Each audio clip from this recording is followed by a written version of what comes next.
اگلے دن عمر ابن سعد نے اپنے لشکر کو 4 حصوں میں تقسیم کیا اور ایک حصے کا امیر بنایا حر بن یزید کو۔ جب لڑائی ہونے لگی تو حر بن یزید اپنے لشکر کو چھوڑ کر حضرت حسین کی طرف آ گیا اور آپ کی طرف سے لڑا اور لڑتے لڑتے شہید ہو گئے۔ حضرت حسین رضی اللہ تعالیٰ عنہ نے اس وقت پھر لوگوں کو ایک اور نصیحت کی کہ لوگوں، کیا میں تم سے بہتر نہیں ہوں؟ اور ابن زیاد کے بارے میں بھی کہا کہ تم فاطمہ کے بیٹے کو مارنے جاتے ہو اور سمیہ کے بیٹے کے اوپر فاطمہ کے بیٹے کے اوپر سمیہ کے بیٹے کو ترجیح دے رہے ہو۔ تم کیا سمجھتے ہو کہ تم نے نبی علیہ السلام کی زبان سے یہ نہیں سنا کہ جنت کے جوانوں کے سردار حسن اور حسین ہیں؟ اس طرح بہت سارے مناقب بتائے، بہت ساری چیزیں بتائیں، تو بہرحال ان لوگوں کے دل پتھر ہو چکے تھے اور اس درد انگیز خطبے کو بھی انہوں نے نہ سمجھا۔ اے لوگو، تم میرا نسب دیکھو، میں ہوں کون، پھر اپنے دلوں میں غور کرو، کیا تمہارے لیے جائز بھی ہے کہ مجھے قتل کرو، میری عزت پر ہاتھ ڈالو؟ کیا میں تمہارے نبی صلی اللہ علیہ وسلم کی صاحبزادی کا بیٹا نہیں؟ کیا میں اس باپ کا بیٹا نہیں جو رسول اللہ صلی اللہ علیہ وسلم کا چچا زاد بھائی حضرت علی ہے؟ کیا تمہیں حدیث نہیں پہنچی کہ میں اور میرے بھائی جنت کے نوجوانوں کے سردار ہیں؟ اور دیکھو میری بات بالکل حق ہے، اور میں نے جب سے مجھے معلوم ہوا کہ جھوٹ بولنا گناہ ہے، میں نے کبھی جھوٹ نہیں بولا۔ تمہیں اگر اس کی مزید تصدیق کرنی ہے تو فلاں فلاں صحابیوں کے نام لیے، یہ بھی زندہ ہیں، جا کے ان سے پوچھ لو، یا یہ تو بتاؤ کیا میں نے کسی کو قتل کیا جو تم مجھے اس کے بدلے قتل کرنا چاہتے ہو، یا میں نے کسی کو زخم لگایا ہے، کسی کا مال لوٹا ہے؟ اس کے بعد انہوں نے کوفہ کے بڑے بڑے لوگوں کے نام لے کے کہا تم نے خط بھیجے ہیں، تمہارے خط میرے پاس ہیں۔ ان سے نے کہا ہم نے کوئی خط نہیں لکھے۔ کہا تم مکرنا چاہتے ہو تو الگ بات ہے، تمہارے خطوط میرے پاس آج بھی موجود ہیں۔ خیر بہت ساری جو ہے وہ مختلف تقریریں ہوئیں، انہوں نے بھی کہا، اور ایک اور شخص تھا اس نے بھی حضرت حسین رضی اللہ عنہ کی طرف سے تقریر کی، کہا کہ تم فاطمہ کے بیٹے کو ترجیح نہیں دے رہے اور سمیہ زانیہ کے بیٹے کو ترجیح دے رہے ہو، کچھ شرم تو کرو۔ لیکن بہرحال ان لوگوں کے اوپر غفلت جو ہے وہ طاری تھی، اور دونوں طرف سے پھر لڑائی شروع ہو گئی۔ ادھر سے ان لوگوں نے پہل کی، تیر اندازی کی، اور پھر اس کے بعد دونوں طرف سے جو ہے باقاعدہ لڑائی شروع ہو گئی۔ اور حضرت حسین رضی اللہ عنہ کے جو ساتھی تھے بے جگری سے لڑے، لیکن ایک ایک کر کے شہید ہوتے رہے، ایک ایک کر کے شہید ہوتے رہے۔ ان کی تعداد پہلے ہی بہت کم تھی، ادھر 5000 کے قریب، ادھر 72-73 لوگ، تو یہ ایک ایک کر کے شہید ہوتے رہے۔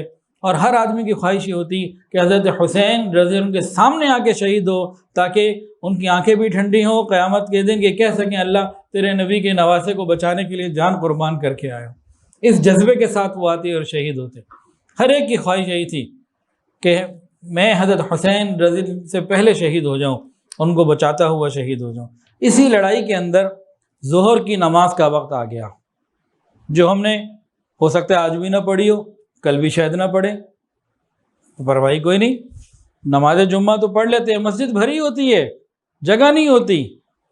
اگلے دن ظہر کا وقت کوئی نمازی نہیں، جمعے والے دن نماز جمعہ میں مسجد بھری ہوتی ہے، اسی جمعے میں عصر کی نماز میں مسجد بھری بھی نہیں ہوتی، خالی ہوتی ہے۔ لیکن حضرت حسین رضی اللہ تعالیٰ نے میدان کربلا میں اس وقت بھی نماز کی ترجیح دی کہ اللہ کا حکم ہے نماز پڑھنی ہے۔ انہوں نے اعلان کروایا کہ ٹھہر جاؤ نماز پڑھنے دو، لیکن اس گھمسان کے رن میں اور شور میں کون سنتا، وہ نہ رکے۔ تاہم حضرت حسین رضی اللہ تعالیٰ عنہ نے اس وقت بھی نماز ادا کی، اس وقت بھی رب کو سجدہ کیا، یہ ثابت کر کے دکھا دیا کہ حسینیت کیا ہے۔ رب کے حکم کو پورا کرنے کا نام حسینیت ہے، نماز قضا نہ کرنے کا نام حسینیت ہے، باطل کے سامنے کھڑے رہنے کا نام، نہ جھکنے کا نام حسینیت ہے۔ ہم تو معمولی باتوں کی وجہ سے نماز قضا کر دیتے ہیں۔ انہوں نے اس وقت ایسا سجدہ کیا، ایسا سجدہ کیا، زمین کو بھی رشک آ گیا ہوگا اس سجدے کے اوپر، جو سجدوں کا سردار بن گیا۔ ملائکہ نے بھی اس سجدے کے اوپر جو ہے وہ رشک کیا ہوگا کہ فرشتے انسان ایسے بھی ہوتے ہیں۔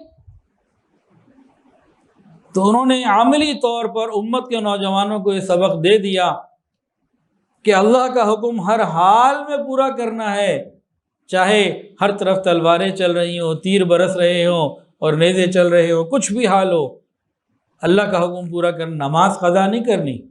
اب جو حضرت حسین رضی اللہ عنہ سے محبت کرنے والے ہیں وہ آج کے بعد نماز قضا نہ کریں، یا پھر یہ محبت کے جھوٹے دعوے کو اتنے دلیل سے پیش نہ کریں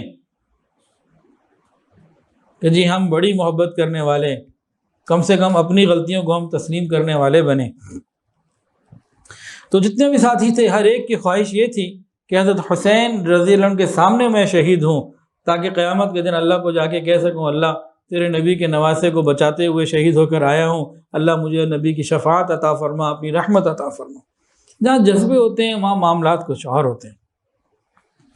حضرت حسین رضی اللہ عنہ کے چچا زاد بھائی آگے بڑھے، بیٹے آگے بڑھے، سب کو ایک ایک کر کے شہید کیا جاتا رہا، اور ان کے قاسم بن حسن، حضرت حسن کے بیٹے تھے، ان کو بھی شہید کیا گیا، ان کی لاش اٹھا کے بھی انہوں نے رکھی۔ جہاں اور لاشیں لگتے چلے جا رہے تھے، اس وقت انتہائی تکلیف کے عالم میں تھے، غم کے عالم میں، زخموں سے چور چور۔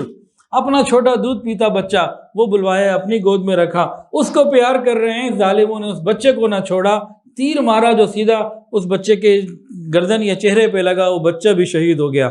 انہوں نے اس بچے کے خون سے مٹھی بھری اور زمین کو اس کے ساتھ جو ہے وہ لگایا، اور پھر اللہ رب العزت کے سامنے دعا کی، اے اللہ ان ظالموں سے تو ہی انتقام لے۔